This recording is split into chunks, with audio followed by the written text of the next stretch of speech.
उत्तर प्रदेश की राजधानी से 2022 की चुनाव की तैयारियों को लेकर एक बड़ी खबर सामने आ रही है जो तहरीके फिक्रे मिल्लत फाउंडेशन की है। नमस्कार, मैं अमित और आप देख रहे हैं हंगामा टाइम्स। आपको बता दें 2022 के चुनाव की तैयारियों को लेकर पश्चिम विधानसभा क्षेत्र का एक भव्य युवा सम्मेलन हुआ, जहां आपको बता दें शिक्षा और बेरोजगारी से जूझ रहे युवाओं के भविष्य को लेकर चर्चा हुई और हजारों युवाओं की उपस्थिति में संपन्न हुआ यह सम्मेलन। गांधी टोपी लगाकर युवाओं ने लिया नफरत की राजनीति को मिटाने का प्रण। आइए डालते हैं एक विशेष रिपोर्ट पर नजर, जहां पर तहरीक फिक्रे मिल्लत फाउंडेशन के हनीफ खान ने दिया बड़ा बयान। आइए डालते हैं संवाददाता अर्चना कश्यप की एक विशेष रिपोर्ट पर नजर उत्तर प्रदेश राजधानी की।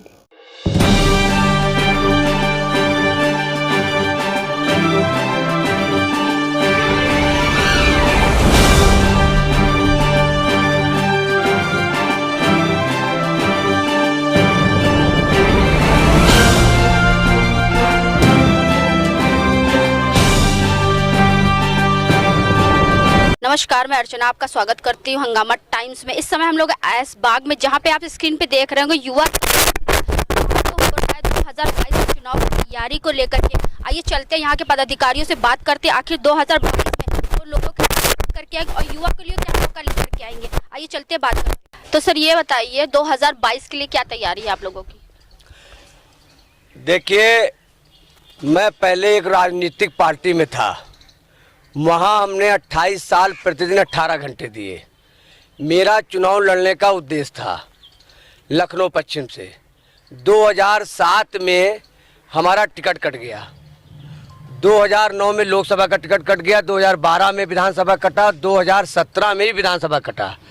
बार बार जब हमारा टिकट कटने लगा तो मुझे ऐसा एहसास हुआ कि अगर हमने जनता की अदालत में जाने में देर कर दी तो फिर भविष्य में चुनाव हम जीत नहीं पाएंगे।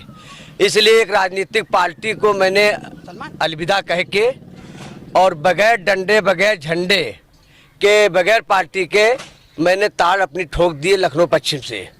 हमने चुनाव की तैयारी को लेकर हमने 29 नवंबर को हमने सम्मेलन बुलाया था महिलाओं का। हजारों की संख्या में महिलाएं इकट्ठा हुई थी। आज उससे ज़्यादा महिलाओं से ज़्यादा आज नौजवान इसी स्थान पे आज इकट्ठा हुआ और पूरा पंडाल नौजवान से भरा हुआ था और उनकी जोश, उनका खरोश देख के ये तय हो गया कि और उन्होंने ये तय भी हो गया या ये कह लीजिए कि मेरी जीत पर उन्होंने अंतिम और आखिरी मोहर लगा दी। तो 2022 में अगर युवा आपको लेकर के आते हैं, जैसे सबसे बड़ा मुद्दा है रोजगार का, तो आपकी तरफ से क्या सुविधा रहेगी देश के युवाओं के लिए? देखिए, वर्तमान में भारतीय जनता पार्टी की सरकार है, उत्तर प्रदेश में भी है और केंद्र में भी है। दोनों सरकारों ने वोट मांगने से पहले करोड़ों युवाओं से वायदा किया था कि हम आपको रोजगार देंगे। और रोजगार देना तो दूर, जो संविदा पे जो लोग नौकरी कर रहे थे वो भी नौकरी गंवा बैठे। आज स्थिति पूरी यूपी में ये है कि लोग बेरोजगार हैं, आर्थिक तंगी, भूखमरी से लोग जूझ रहे हैं, परेशान हैं। और मैं लगातार सरकार पर इस नौजवानों को लेके उनके रोजगार को लेके हमलावर हैं। अब ये शिक्षा का नारा देते हैं। आज शिक्षा की ये नौबत है कि आज शिक्षा इतनी महंगी है कि गरीब घर का बच्चा शिक्षा हासिल नहीं कर सकता और यही कारण है कि जब शिक्षा हासिल नहीं होगा तो वो तरक्की नहीं कर सकता। तो हम लगातार, सबसे बड़ा इसमें एक रोल ये है कि विपक्ष जो है वो कमज़ोर है। विपक्ष सरकार के खिलाफ आक्रामक नहीं है, इसलिए सरकार बेलगाम है और अपनी मर्जी से वो काम कर रही है। यही कारण है कि आज अपराध का बोलबाला है, अपराध नियंत्रण से बाहर हो गया है। आज रोजी रोटी खतरे में पड़ गई है सबकी।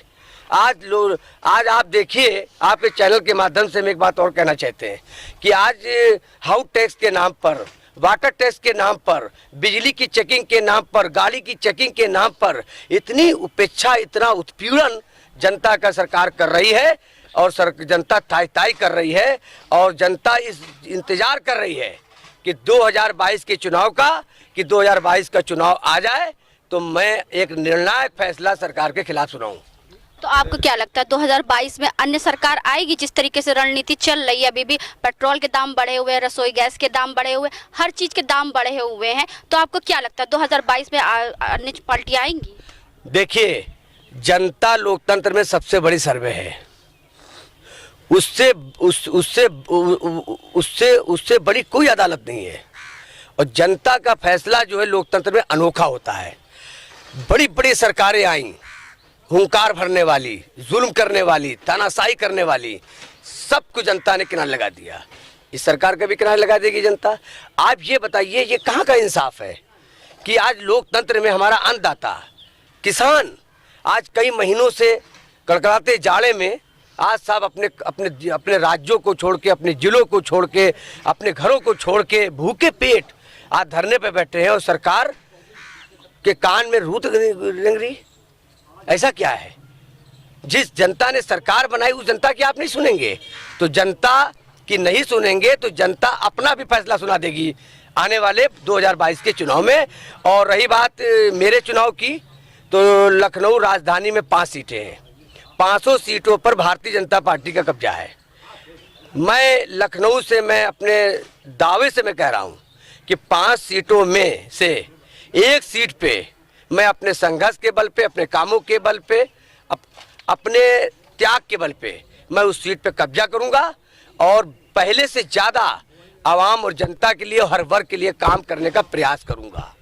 तो आपको क्या लगता है जो 3 कृषि विधेयक बिल आए हैं, तो वो जनता के हित के लिए है, अहित के लिए, जिसको लेकर के किसान धरने में बैठे हुए हैं? देखिए, तीनों का जो कानून है वो काले हैं। और जनता को जब कानून स्वीकार नहीं है तो लोकतंत्र में सरकार को इसको वापस ले लेना चाहिए।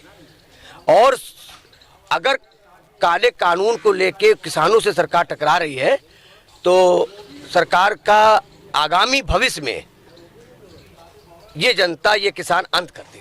तो 2022 के चुनाव के लिए हुंकार भर दिया गया। जिस तरह के यहाँ के पदाधिकारियों के आपने विचार सुने कि किस तरह की 2022 के चुनाव की तैयारी है, आज हम आपको लेकर के ऐशबाग में, जहाँ पे युवा सम्मेलन रखा गया है युवाओं के भविष्य के लिए। इसी के साथ मैं अर्चना आपसे इजाजत लेना चाहूंगी। धन्यवाद।